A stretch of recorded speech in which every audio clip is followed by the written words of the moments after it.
Welcome to Tell Me Your Story, New Paradigms for a New World. I'm Richard Dugan, your host, and we are here to give you choices and knowledge of those choices to help make your dreams come true. We're looking for those new ways of living because, as I've said hundreds of times, maybe thousands, the old ways don't work. Just look around. Just look around. They're not working. We have to find those new ways. Now, there will be some who say, well, but the new ways are the old ways. Well, how far back you want to go? We're going to talk about an interesting aspect to this that has sort of befuddled me over the decades, even as a teenager. My first thought of, and again, I'm not, these are just observations. I'm not making a blanket statement here, but my observations watching my father, and as my sisters grew up, my elder sisters in particular, I began to notice that capitalism was flawed. There was something wrong with it. And here's the reason I came to that observation. My father worked for probably 40 years, but in a couple of different occupations. But one of them, he was there for maybe 20, 25 years until the company decided they were going to move to Utah. My father did not want to move the family to Utah. So, but while he was there, I'd like to think, and I don't know this, that over the course of years, he would get an increase in salary to help, support what he was doing with his family and so forth. Well, when you ask for an increase in your wage or salary, however you're getting compensated, and they give it to you, where do they get that extra to give it to you? Well, they have to raise the costs of products and services, or they have to cut costs of their own products and services, if you will. Odds are they're not going to do that because they need that infrastructure to maintain their business. So they've got to raise the prices. All right. A couple of years go by and you come back and say, I'd like a little more. Same process. I want a little more. Same process. Kind of like what's happening across this country with the minimum wage. It's going up. Well, where are they going to get the money to pay that? And eventually you can't afford. I mean, people are struggling. The whole thing. My father was the sole breadwinner for quite a long time until my mother chose, as far as I know, not out of necessity, to go back to work as a nurse. She was trained. She went to college for nursing. And so as far as I know, we were middle class, grew up in Phoenix, Arizona, beautiful home, three bedroom, 1 bath, 8 people. Figure that one out. And we survived. And here I am today. And now I'm one of those who requires, unfortunately, I might say, a 2-paycheck household. So that's just one of the dynamics. And I'm going, wait a minute, this isn't sustainable. You can't keep this up indefinitely. And now we're seeing the outgrowths. What was it? The unions across the country are starting to rise up and say, hey, we want more. Well, great, you want more. What if everybody wants more, then the prices of everything start to go up. The costs have to come from the payments have to come from somewhere. Well, I have a feeling that our guest today is going to help us to maybe realign my observations, which would be nice. I consider my observations to be straw houses. You want to burn them down? Please, let's burn them down and start over. My very special guest here on the program is the author of Church of Profitsea. That's Profitsea. It is a new trinity, happy, healthy, and wealthy. It came out, of course, back in 2017, but as relevant then as it is today. And our special guest today is sharing with us these insights. Her name is Karen Seeley. Karen Seeley. And she is of the Church of Profitsea and churchofprofitsea.com, which will be linked to. Karen, thank you so much. And by the way, I wish they'd come up with a different name for some of the videos I've seen on YouTube where they say, okay, now watch this Karen go berserk over nothing. So you know what I'm saying? And of course, the male version of that is Kevin. I'm glad I'm not named Kevin. Hey, thanks for being with us today. Thank you for having me, Richard. Well, now I'm curious as to what you think of my observation. I was 15, 16 years of age watching, knowing that I was going to be entering that world, and I did. And here I am today. I'm still alive despite, my observations of what I think. What is that a fair observation or have I missed something? And that's one way of looking at the world, Okay. and that's all it is. Our perception is reality. Ah, Uh, okay. I am a firm believer and have been for a long, long time. It took me a long time to write this book and to come out. As a matter of fact, the Church of Prophecy has several iterations since it first started. Mm-hmm. My passion is for waking people up to the fact that they are responsible. Oh, how dare you? Right. Continue, please.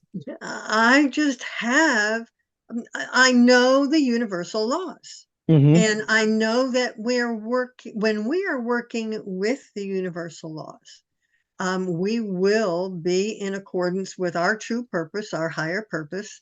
Um, I have never, and I've worked for a paycheck for many, many years. Mm-hmm. I didn't. Well, I'm still. There's nothing wrong with getting a paycheck. No, no, It's no, no. just it's just that you have to recognize in your mind that you have set the bar. You have set the bar for how much you're worth. Mm. And that's a universal principle. It's called the most powerful law in the universe is the law of attraction. Ah. And that's all about, this goes back to our founding forefathers, um, Adam Smith. When Adam Smith wrote The Wealth of Nations, 1776, right? The two major ideas in that book are one, a free marketplace, and two, the invisible hand. Now, Mm. when I say I Mm. believe in universal laws, I know that there are universal laws that run this universe, and we either are aligned with them or we are not. And those universal laws in Jeremiah 31:33 says, I have placed my law in your mind and written it in your heart. Now, the scary thing about that is that most people are fundamentalists and they aren't looking at laws, they're looking at the word. Okay, the word of God. It's not, the word is very powerful. And since we are physical extensions of our source energy in this world, our words are very powerful. But it's the law. Mm-hmm. It's the law that is constantly working. And that law is aligning our head with our heart. Mm. When you are doing what you love, truly, when you're doing what you love, you're going to be successful. It's the law. Okay. Now, there's a catch to this, Uh-oh. Richard. Uh-oh. Yeah. And I can't stress this enough. All right. Let me. The catch to this is that I believe, well, okay, it's Luke 9:62. Mm-hmm. It says, no man who has put his hand to the plow and looking back is fit for the kingdom of God. How many times do we keep looking back? Mm-hmm. We keep telling the old story of about how hard it was. Yeah. Actually, the past, our worthiness, our worthiness is not a gift. It's who we are. It's who we are. And our worthiness is not in the past. Mm-hmm. That's gone. Gone. Not there. And there's no forgiveness even needed. It's in the past. It's gone. It is done. So you're telling me there's no rear view mirror here. Well, unfortunately, there is a rear view mirror, and it's a reason why people are so unhappy. But in terms of utilizing the universal law, there is no rear view mirror. There's no rear view. You cannot look back. Yeah. And every time you do, you drag the past into the present, and you continue to lead the past. So things don't change. What you're saying is that if I sit here and I say, oh, hey, here I am today, and oh, I'm doing what I love doing, da da da da da da da da, and I would really love to have more. And when I look back on the challenges that I have hit, as the moment I say, and when I look back at all of the financial challenges that I've been through, and yet I'm still here. I thought I was going to die back then. I've already, in a manner of speaking, I have blocked the law of attraction. That's exactly right. Thank you. I won't say that anymore. But you've raised some very interesting points already. And what is the and again, I've read the Bible, Old and New, a couple, 3-4 times, and I sometimes don't remember exactly where some of these fall. But isn't there a passage in there, especially when it comes to working, that an individual is what is it, worthy of his labor, something along those lines, where he will receive just compensation for his labor.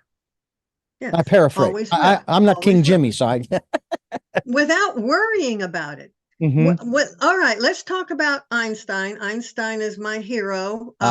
Yes. I was born on Einstein's birthday, and I absolutely love him. He's with me today. We are star-crossed lovers. He's really my soulmate. But he said, everything's energy. All right. Mm-hmm, everything is energy. He said, match the frequency of the reality you want, and you cannot help but get that reality. Mm. All right. The frequency is our thoughts. It has nothing to do with the words we're speaking, because how many people do you know say things they don't believe? Say things that aren't true. Okay. It's not about our words. I know a few. It's about what we really believe. That's our frequency that we're putting out into the universe. What do you really believe? And I'm going to say something that might upset a few people. Uh-oh. The frequency of victims and victimizers, the same frequency. Mm-hmm. It's the matching frequency. The victim will always find the victimizer, and vice versa. They are soulmates. Okay. Yeah. They are hooked. Yeah. You said something earlier too, and it's amazing. Earlier, we've only just begun here. The most vile, despised, foul word that, and then again, I learned this in those 15 years back in the 80s and early 90s, that you could utter when it came to what you're talking about, but it would go beyond that. That word you've already uttered, that is, I don't know how you'd make it into a 4-letter word, but the word is responsibility. Mm-hmm. And I that was one of the things that I learned early on. I even went through programs, personal growth programs. One of them, the first one I went through, was called LifeSpring. Now, it was an outgrowth of Est, but it had a lot of very good things to talk about, to share and to educate us about, and that was this aspect of victimhood. And that's what we were going through back in the 80s and probably into the early 90s, when we moved from there to the philosophy, if you will, the social, if you will, philosophy of codependency. And of course, as I continued to educate myself, I began to learn about what was interdependency. But somehow, some way, the philosophy of victimhood reared its ugly head on the national scene officially, once again in the 21st century, in June of 2015. And I'm going, wait a minute. I'm not a victim. I'm responsible. Where I am, I take responsibility for where I am, whether it's, passing judgment, good or bad. It's on me. It's not on anybody else. They didn't do it to me. I also use this phrase, and I would love to talk about this more, and that is, I use the phrase, words have power. We had a governor who was the only impeached governor of the state of Arizona who brought up the picadillos, if you will, of his not running mate, his opposition, if you will, to the governor's seat, and the information that he was disseminating, though the information was true, except that in reference to it, it had happened 10 or 12 years earlier and had been resolved. There, in other words, it was a court case, and it had been resolved in the courts. But this candidate chose to do this, and I would make some bones about it, and people would say, "Richard, you are so naive.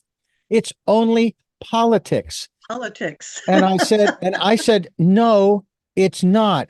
There is an intent there. There is a reason why this is being brought up, and the intent is so that this person who's bringing this up can acquire something.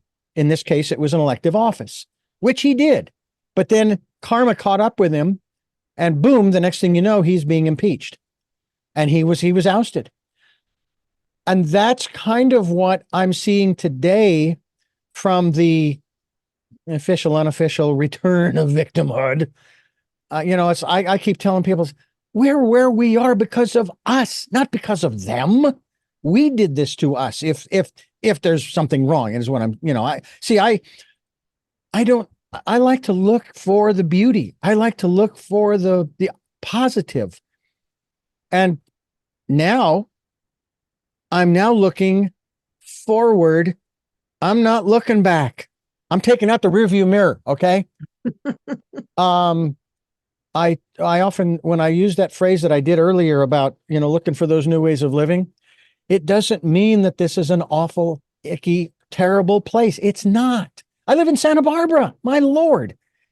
And I've lived here for 18 years. And I've been living, in a manner of speaking, from paycheck to paycheck for the most part, but there have been some other wonderful things that have happened along the way. But I'm living here. Give us this day our daily bread. That's it. That's all we're promised. That's right. But isn't that interesting? And I also go to and I wish I could remember it was the Sermon on the Mount, but he was talking to his disciples who were all worried about, what am I going to eat? What am I going to wear? Where am I going to lay my head tonight? Da, da, da, da. And he says, do you see the birds? Do you see the birds in the trees? They don't toil, and yet, guess what? They're taken care of. How much more does your Father love you that you don't need to worry? All of your needs will be cared for. I hear this phrase, Karen, many, many times from people who are very, I'm going to put it in a very positive light here, who are very pro-America. They look back and they say, oh yeah, we were founded on Judeo-Christian ethics and so on and so forth, and God has ordained, and this Constitution is as sacred as the Bible, and so on and so forth. And again, I'm not being disparaging of that. I'm just saying that they have this almost reverence, right? That's great if that's where you're at. But yet, if that's the case, then why aren't you understanding that you don't care? Who was it? Not Mark Twain. Will Rogers said you can take economists and lay them end to end, and they'll still point in all different directions. So then I would ask the question, economists, what numbers would make you happy? There are no numbers that'll make them happy, because if numbers are good, then they're looking and going, and of course, we're going to have a downturn. And if numbers are bad, it's going to get even worse. It's like, and that's one of the pillars of the Trinity. of Profitsea is happiness. They even put in the Happy, Constitution, healthy. life, liberty, Yes. and the pursuit of happiness. The Trinity, you can't have one. You can't have one and not the other. You can't have two and not the other, because the Trinity makes up the whole thing. Right. And that is mind, body, spirit, happiness, health, and wealth. And when I talk about wealth, I'm talking about the unshakable faith that everything is working out for me. And when you talk about victims and victimizers, when I talk about victims and victimizers, the Church of Prophecy is really for entrepreneurs, because entrepreneurs are the risk takers. They're the barrier breakers. They're the trailblazers. They are leading us to the true land of milk and honey. Now you've got the victims who tend to look for their savior outside of themselves. That's when the religion of social and moral values, which is one of Einstein's evolution of religion things. He talks about the religion of social and moral values. Yeah.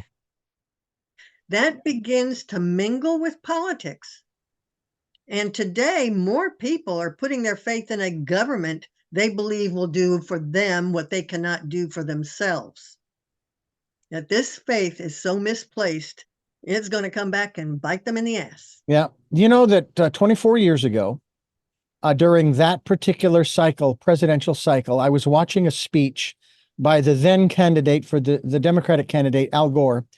And he first started out by talking about how, talking about what we as the citizens of this country can do. I mean, we can do this and this and this and this and this. And then a little pause. He said, and here's what the government's going to do for you. And I turned it off.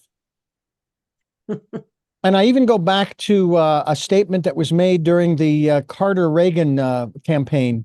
The question was put to America, are you better off today than you were 4 years ago?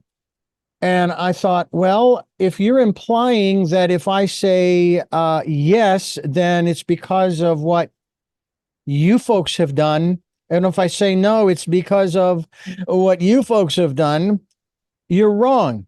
If I want to use that term, better off today than I was 4 years ago, it's all on me. It's all on me. It has nothing to do with you. Ergo, your question is irrelevant to me. Again, that's once again, the rear view mirror is up, right?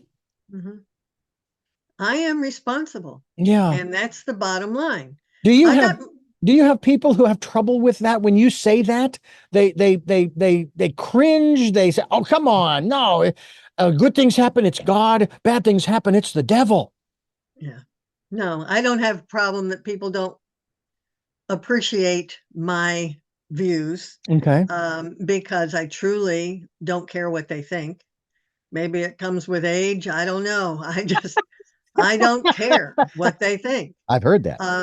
I got the mission from the church, for the Church of Prophecy. I got the mission statement from a 2006 banker who won the Nobel Peace Prize. Now, that's amazing in itself that a banker has won the Peace Prize. But it's all about entrepreneurship. And here is his quote. He said, "Charity is not an answer to poverty. It only helps poverty to continue. It creates dependency and takes away people's initiative to break through the wall of poverty. The unleashing of energy and creativity in each human being is the answer to poverty." Unleashing creativity and energy. That's the whole mission of the Church of Prophecy. Unleashing energy and creativity in the lives of individuals for the purpose of increasing opportunities for wealth and well-being in the world. It's only entrepreneurs that's going to make this happen. It's not people sitting back and trying to run the world from a place of need. Right. Or even to take it even further, a place of lack. I don't have enough. I don't have enough. By Right. the way, that quote that you read, if I have the name correct, Mohammed Yunus I think that's how his last Yunus, name is pronounced. Yunus, Yeah. Yunus, Yeah. Muhammad Yunus. Eunice. He's Okay. the banker. Right. Yeah. And of course, as you're saying, this is what the church prophecy is all about, not just trusting in the laws of the universe, but unleashing the energy and creativity in those souls that hunger for a better way of life. Now, we're going to talk about that as we continue talking with our very special guest here on the program. Her name is Karen Seeley, and she has a wonderful, you're going to want to get a copy of this. By the way, is it available yet in Audible? It's on Amazon.com. I don't think it's on Audible. All right. Well, we'll have to talk about No. fixing that one. Church of Prophecy. It's a new Trinity: health, wealth, healthy. Just let me try that one again. The Trinity is happy, healthy, and wealthy. As we continue here on Tell Me Your Story. I'm Richard Dugan, and we are talking with Karen Seeley. She has this wonderful book. You're going to want to get a copy of it, and we're going to give you also the website where you can go to find out more about her and about the church and genuflect when you go there. Churchofprophecy.com is the website.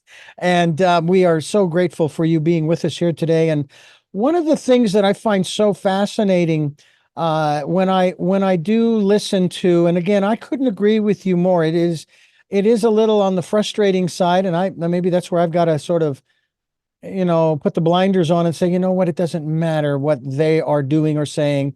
But when I hear about the corporations, they are not entrepreneurs. Now, maybe when the beginnings of that corporation, it became one, was started by an immigrant who came over here, let's just say on the boat, coming through Ellis Island.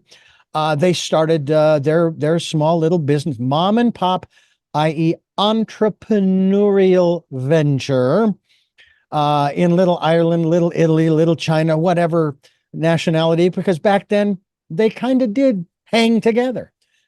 But then it grew and grew and grew and grew until it became what it is today, a multinational, multi-billion or trillion dollar, whatever.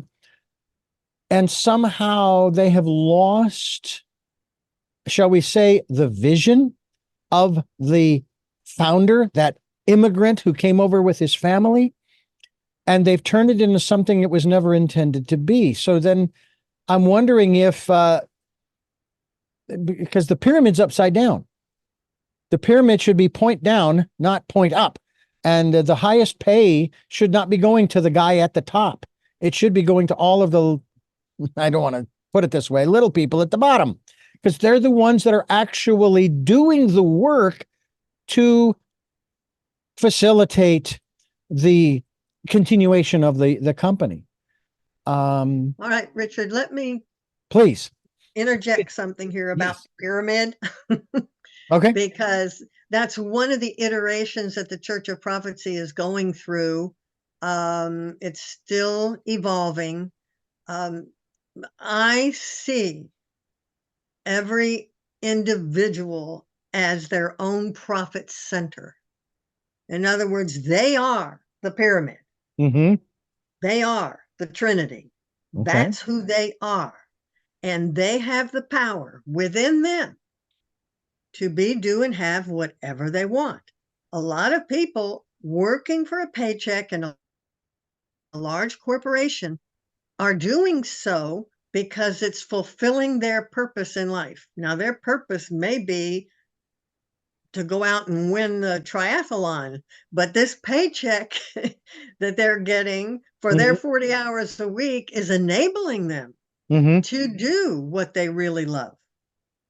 You know, this is all about working together. I can't stress enough that the Church of Prophecy is about shining the light on each individual as their own personal profit center, and which is the same interest that the founding fathers had for this country. Okay. We are all seeking our own personal goals, which means selfish goals. And I'm sorry, there can be no other way to say it. Selfish is not a dirty word. Okay. Any more than money is. Because we are all seeking our own personal selfish goals. We're sovereign individuals. No one else can set our goals or achieve them for us. We are doing that ourselves. And there is not a soul on this planet that does not have access to the source of all there is. And that's where I'm coming from. Everyone. I turn myself into a $25,000 a year paycheck, into $150,000 a year earnings over a 10-year period. This does not happen overnight, but this is what I did by staying true to myself.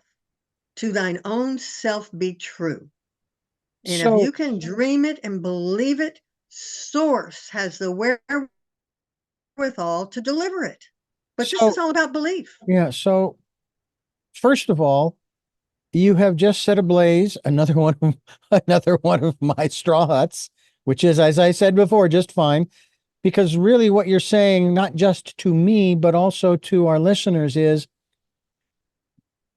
let go of the observations and or opinions of whatever is outside of you, because it's irrelevant for you or for me, because it only blocks the law of attraction. It only gets in the way of my ability to create. We are all in this together. And as you have already well stated, you don't want anyone any more than I want anyone left behind. We want to, it's like I said before about this whole business of the new ways of living, so that it's a better place for everyone. And I even have to drop the preface on that, not just a select few. It's for everyone. And because when I say not just a select few, I'm suddenly looking in the rearview mirror once again. Boy, this really gets into watching our P's and Q's, so to speak, metaphorically speaking, when it comes to speaking or even thinking. Because again, those words have power. Right? Yes, they do. Wow. I'm a firm believer that my words only have power when I'm aligned with my soul. The head and the heart are together. The words I speak then have a lot of power. But when I'm only coming from the ego, my small mind, and I'm coming from a place of greed instead of knowing the universe is limitless and I can have anything I want. A greedy person does not know this. A greedy person thinks that there is a finite resources out there. Yeah. And they've got to get theirs before somebody else gets it. I'm sure you've heard the phrase that the person who dies with the most toys wins. Yeah. And you can change the word toys for pretty much anything. Yeah. And you've also heard you can't take it with you. That's true. Although Steve Martin back in the 70s on his comedy album said, they say you can't take it with you. I'm taking it with me. But that's not true. My father, my late father, who passed away in March of last year, he used to say, eat, drink, and be merry in moderation, because nobody gets out of this world alive. Right. And there is no such thing as death, Richard. I would agree. All right, let me sure. Go ahead. Just put this in here, because this is the most important piece of the Church of Prophecy and being happy, healthy, and wealthy. Okay, it's about daily meditation. Okay, this is called getting in touch with your soul. All right, now my soul is my biggest fan. My soul wants only the best for me. And when I listen to my heart, and when I listen, my soul speaks to me through emotions, energy, and motion. Get that? Emotion, energy, and motion.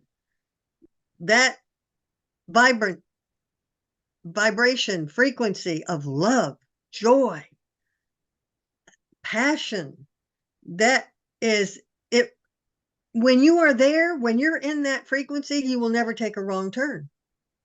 You are an eternal vibrational being. And this was proven as far as I'm concerned. I mean, I believe quantum physics is proving the existence of God. But Max Planck, the father of quantum physics, he took the Nobel Prize 125 years ago when he told the world there's no such thing as matter. Matter originates and exists only by virtue of a force which brings the particles of an atom to vibration and holds this most minute solar system of the atom together. He said, we must assume behind this force the existence of a conscious and intelligent mind. And this mind is the matrix of all matter. And that right there tells me there is no separation between spirit and matter. There's no separation. People are pulling back from things because they want to be spiritual. That's not the point of spirituality. The spirituality is to create the things. Let's create joy. Let's create happiness. Let's create sustainable communities. Let's create wonderful, imaginable things. Why not? When we can. Absolutely. I couldn't agree with you more, but I can also attest to the fact that I am I am as responsible for where I am and my mindset and all of those things, many of the things that I have shared here on this program over the years that have kept me from achieving the things that I think I should have achieved by now with almost 45 years in this career, which my father also said, Richard, find something you love doing because you're going to be doing it for a long time. Don't get stuck like me, which, by the way, he did not stay stuck. He went to junior college, got his computer programming degree, and so forth. I love what I do, whether it's conversing, having these conversations with people such as yourself, doing production, doing programs that I do for radio stations that I've worked for over the years, all of the different elements therein. And I've even posed that question to some of the guests I've had on dealing with, the law of attraction and so forth, and saying, why is it that I've got this giant toolbox? I mean, I got to put it on a tow hitch on the back of my car just to move it around with all of the tools that I've accumulated over the years. And yet I'm not making the six figures, which I really wish I was. I wish I could figure out how to break through and so forth. But at the same time, when I let that go and I'm here with you, or I'm sitting there doing the editing of things and so forth and production and on and on and on, I don't even think about that stuff. I don't even think about that mindset anymore. It's like it goes away. I have, so to speak, blocked it while I am, shall we say, in the zone. Is that one of the things that we need to learn to, and that is focus our attention, our mind, body, and soul, if you will, on what it is that we love doing. And is it really true? Because the metaphysicians that I have known over the years, the spiritualists and so on and so forth, talk about how do what you love and the money will come. Well, there is truth to that because, again, I'm here now. I've been able to sustain my life and I've been eating and drinking and sleeping and I've got a roof over my head and so on and so forth. I go through the gratefulness list, but I still don't have that 5 or 6 or even 7-digit, 7-figure bank account. It's the big butt. Yeah. It's the big butt. Yeah. And it's because our focus is on the bank account instead of on what we love. And you just said it. When you're doing what you love, you're not thinking about that bank account. But then, oh my goodness, you have 30 seconds. Let's look and say, why am I not making as much as I used to or as I want to make? Right, right, Where right. is the focus? Everything is about focus. Mm-hmm. Faith, focus, and freedom. And the bottom line here is freedom. Because when we are doing what we love, nothing is more free than that. You know, I also have the sense of freedom, that same sense of freedom that you just described, when I am not in the proverbial studio.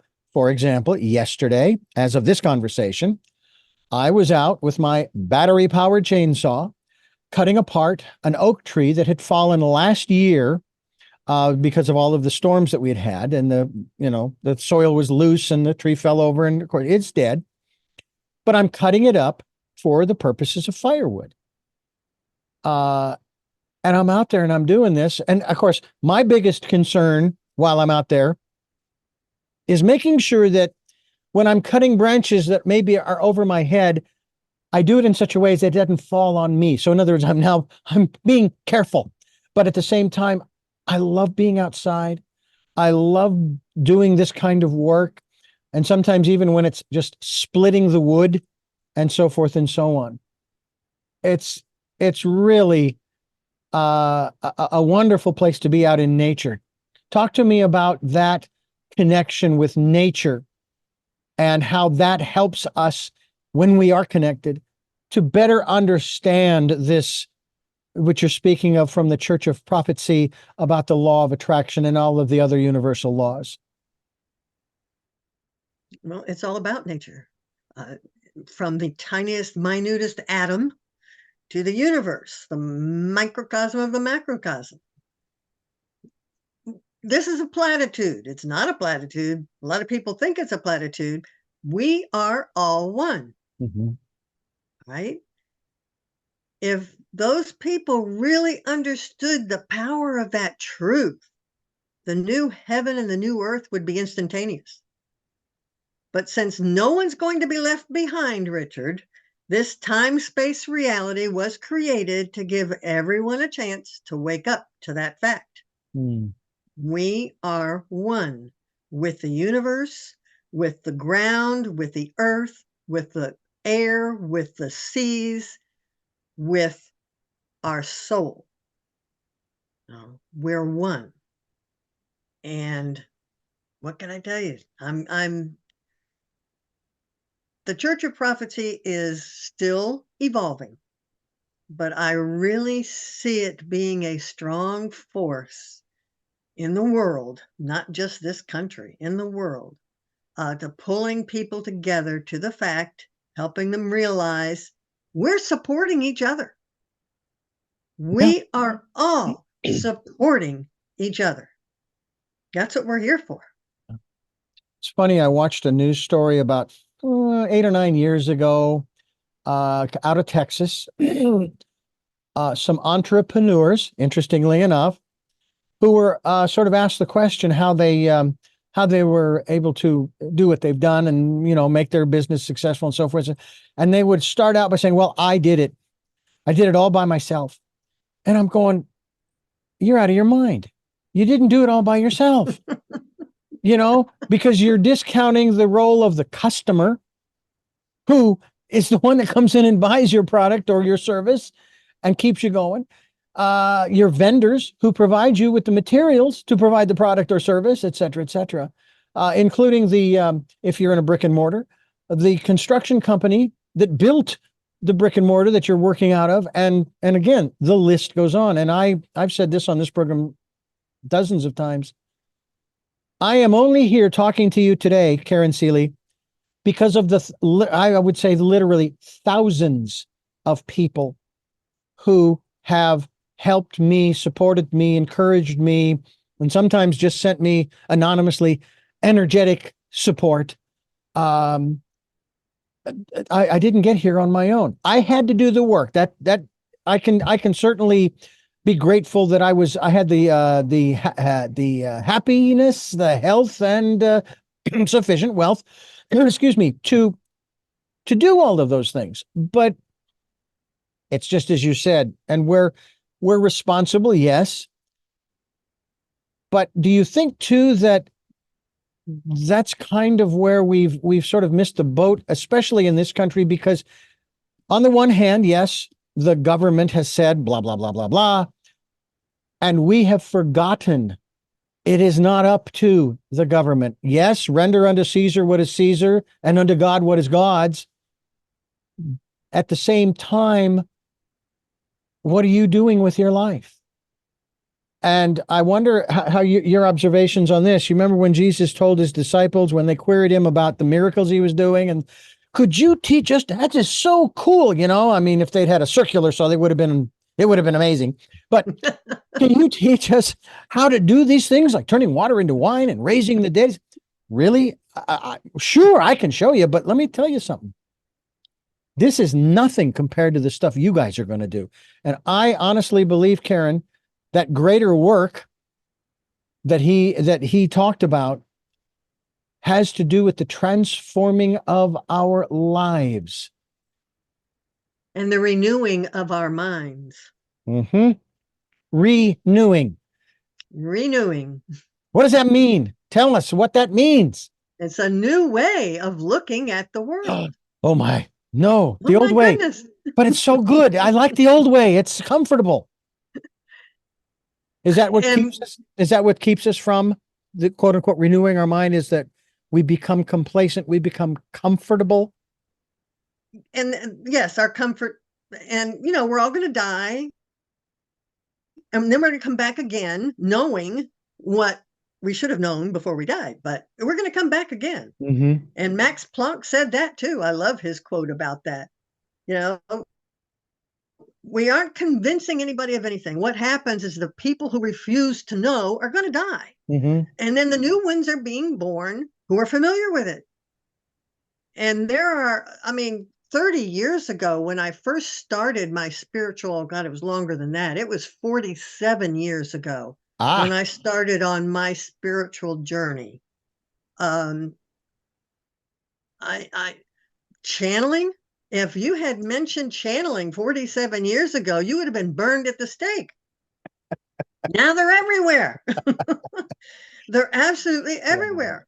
And some of the most powerful books that I've read were channeled. Yeah. A Course in Miracles was the first one that rocked my world. A Course in Miracles, that's channeled. And for the last 20 years, I've been reading Abraham Hicks' Teachings of Abraham, Ask and It Is Given. What a powerful book that is. It's channeled, and we are all channels. We're all channeling our source energy, our soul, when we're listening, when we're paying attention. When we open our mouth, the words that come out are channeled. When I feel a little bit discouraged, and this is since my father's passing, I start talking out loud to myself. And the words that are coming out, I'm going, where did that come from? And at present, I attribute those words coming out of me as coming from my father. He's just, because he in the last, I would say maybe 30 or 40 years, but he did beforehand, but more so as I have grown, married once, then divorced and married again. He would always not only tell me that he loved me, but that he was proud of me for what I had accomplished up to that point and so forth. There was never, from that conversation, if you will, or that part of the conversation, there was never any discouraging words coming from my father. And I know he did that with the other kids too. So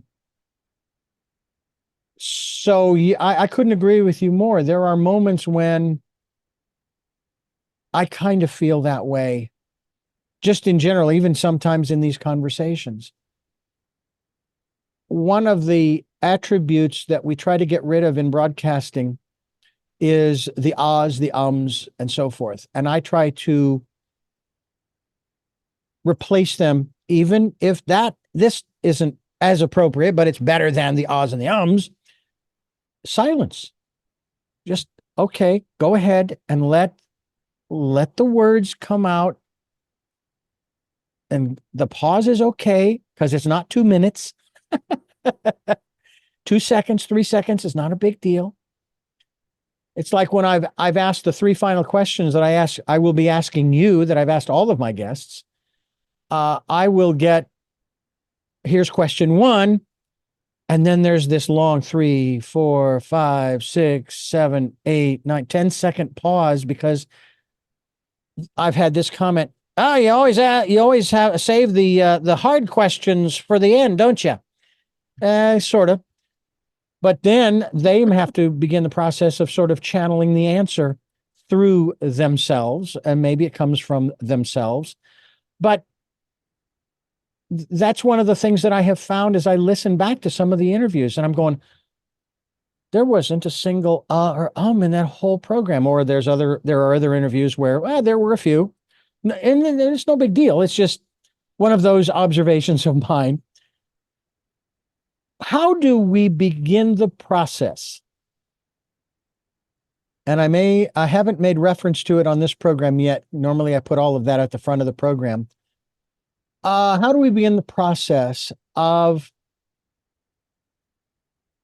connecting with, shall we say, the divine, God?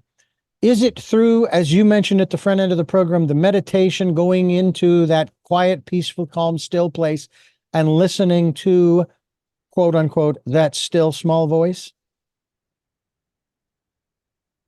Are you asking me that? I am asking you that. Okay. Meditation is just one way. And for me, it is an essential way. If you can spend on a regular basis 15 minutes first thing in the morning, it's even greater if you can take it up to 20 or 30. If you can do that, you're on your way. But when you really know who you are, which I feel like I know who I am because of my meditation, Mhm. I can go anywhere. I can go anywhere and spread the light and love that is my source energy. That's what source energy is, light and love. That's all it is. And I try. Don't like to try. I try, though, to do the best I can. Every now and then something will come up. Where'd that come from? But no, I always go back to the truth of who I am. Be true to yourself. Be true to yourself. Be true to yourself.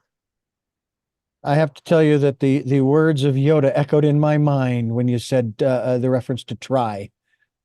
There is no try. Do There or is don't no do. try. Do or don't do. Don't try it. Do it. Do it. Just do it. Or don't do it. Your choice. This is to me fascinating in the sense that I must confess to you that I use this program as a form of therapy. Because it allows me to ask questions that may or may not pertain to me. 9 times out of 10, they usually do. And you have really reinforced what I've been saying for years about words having power. However, I haven't been living by those words, that words have power. And I need to make that shift. I need to remove the side view and rear view mirrors from my quote unquote vehicle. Because that seems to me the biggest blockage. And just looking forward and saying, what do I want? Where do I want to be? What do I want to do? And I think that applies obviously to everybody, that we all need to do that according to what you're saying from the Church of Profitsea. Now, I asked you this before we started. You are not the head pastor or minister of the Church of Profitsea, correct? I am the founding minister. There we go. Big difference. Founding minister. But And what are your services? I believe we are more about mentorship than membership. It's about teaching by example. And and is there any particular I like to refer to them as ancient wisdom teachings. Is there any particular writing or what have you and I'm going to be gracious here and say beyond the Church of Profitsea, the book, okay, Yes.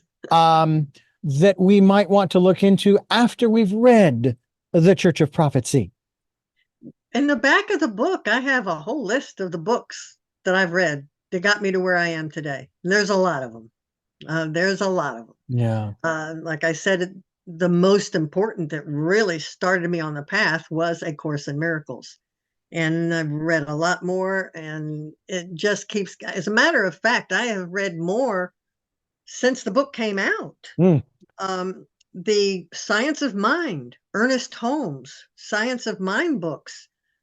I didn't read that until after the Church of Prophecy was published. And that's been absolutely blowing my mind every day that I get into that stuff.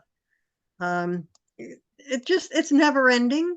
Yeah. We are all evolving, all of us. And it's a lot more fun when we do it together. Oh, absolutely. One of the things that I love is, of course, listening to books. Now, I was listening to books long before Audible ever came along. As a kid growing up, being legally blind, I was listening to recordings and talking books for the blind. One is textbooks, the other is pleasure reading. And that's where I was introduced to what I consider my metaphysical primer, Autobiography of a Yogi. And I have Audible on my phone. I have on Audible, I have Course in Miracles, as well as many of Paramahansa's books. They are Chardin, I guess, and so forth.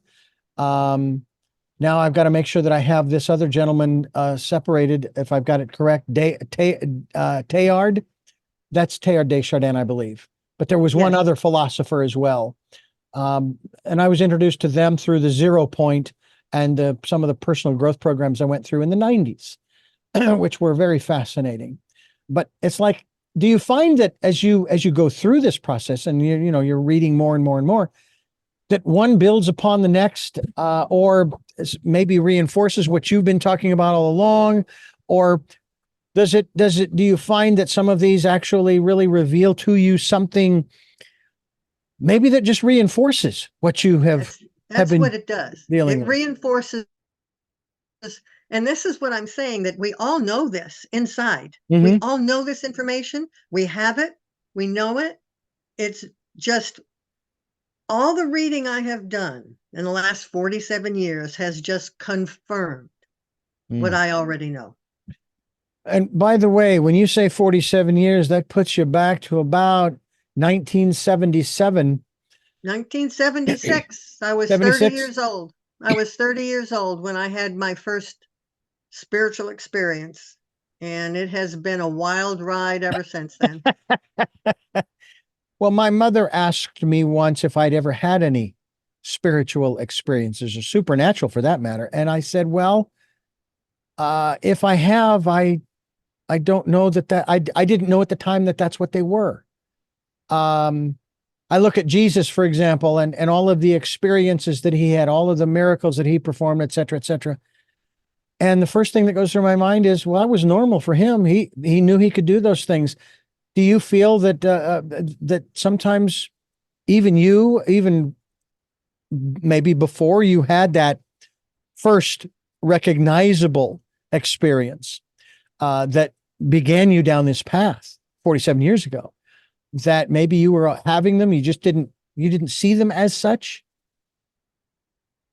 Carl Jung has a quote that I love so much. Mm-hmm. He said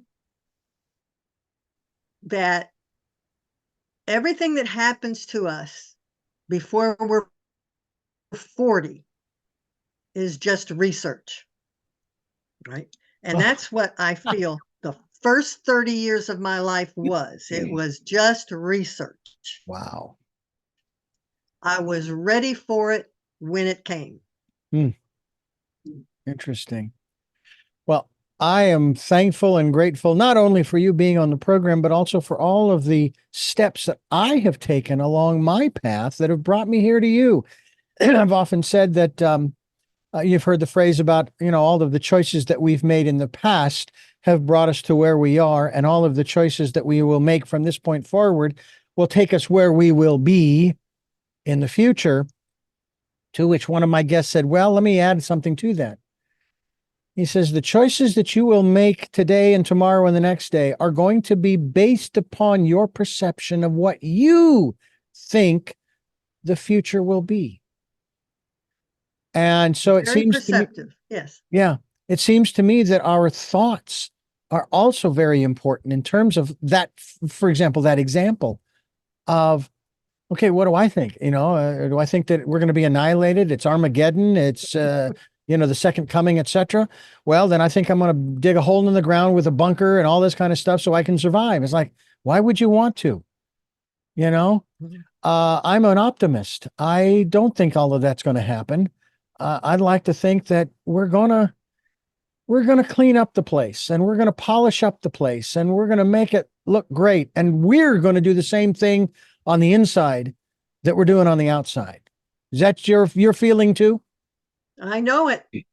You know it. Oh, hey, well, I know it. I know it. You know- It's the way this time-space reality is our playground. mhm. This time-space, this world was not created. Let's put it this world was not created for me. Okay. Mhm. When I came in to this world, it is my playground.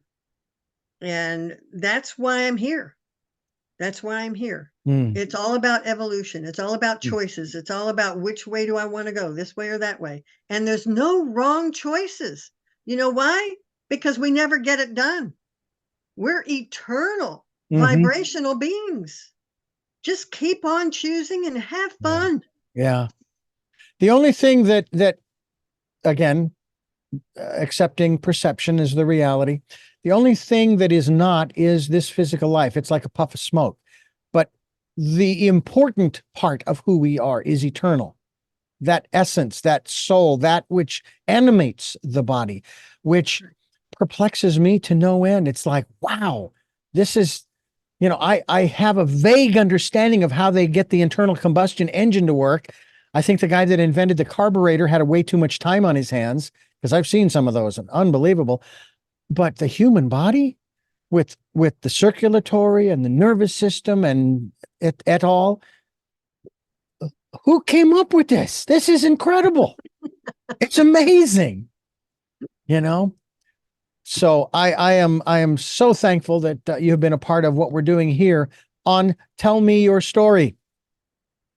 I'm Richard Dugan, and we've been talking with Karen Seeley here on the program Tell Me Your Story, talking about the Church of Profitsea. We are going to tell you once again that number one will be linked to her website. That website, by the way, is churchofprofitsea.com, and Profitsea is Profitsea.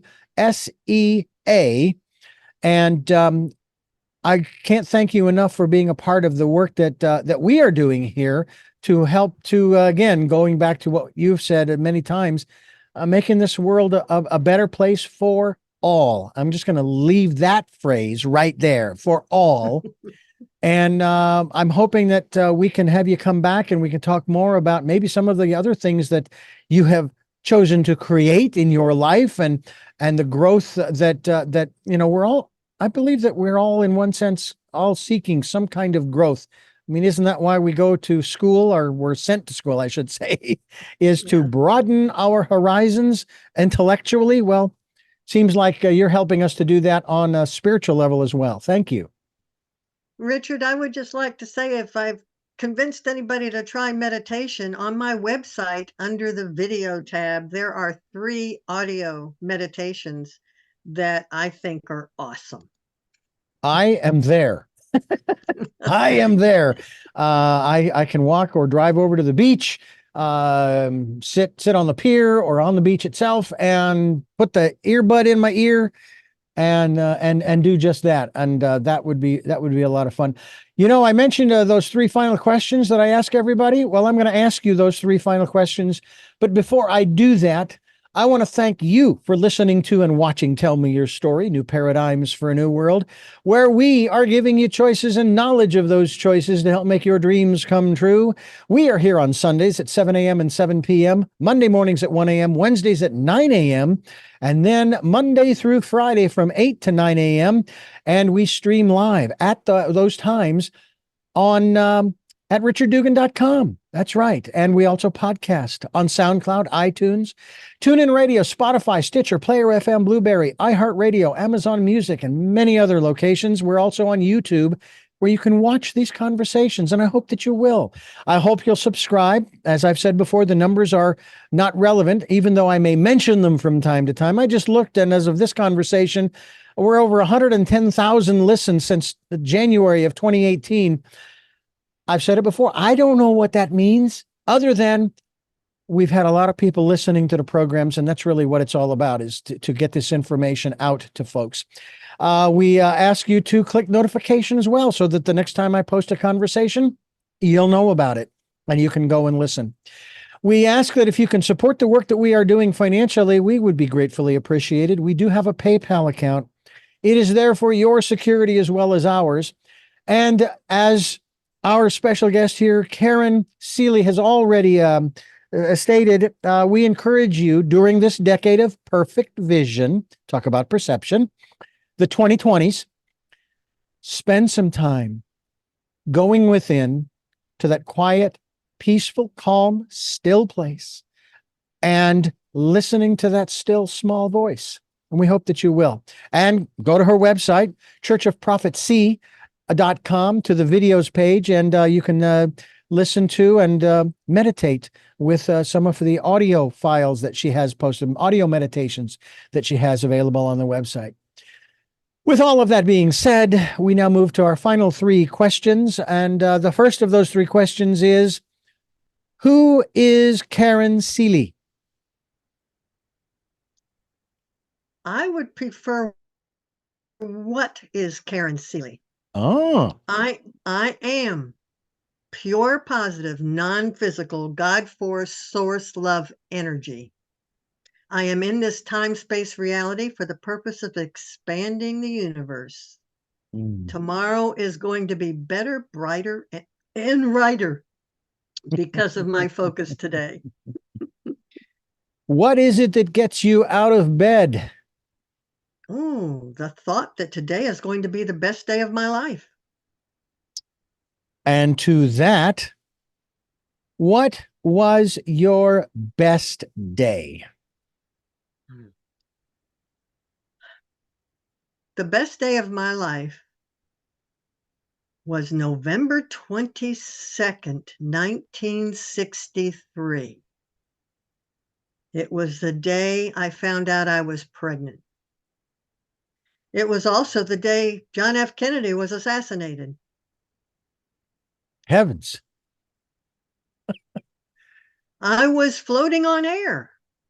It was as if God had presented me with a very special gift, and that gift keeps on giving every day of my life. Karen Seeley, the founding minister of the Church of Profitsea, the author of the book, The Church of Profitsea. We certainly hope that you will get yourself a copy of it. And this book is, of course, a new trinity: happy, healthy, and wealthy, available at Amazon. And we certainly hope that you will also go to Church of Prophecy, the church. No, it is churchofprophecy.com. Profitsea.com will be linked, as I said, Karen, to your website. And again, thank you so much for being with us.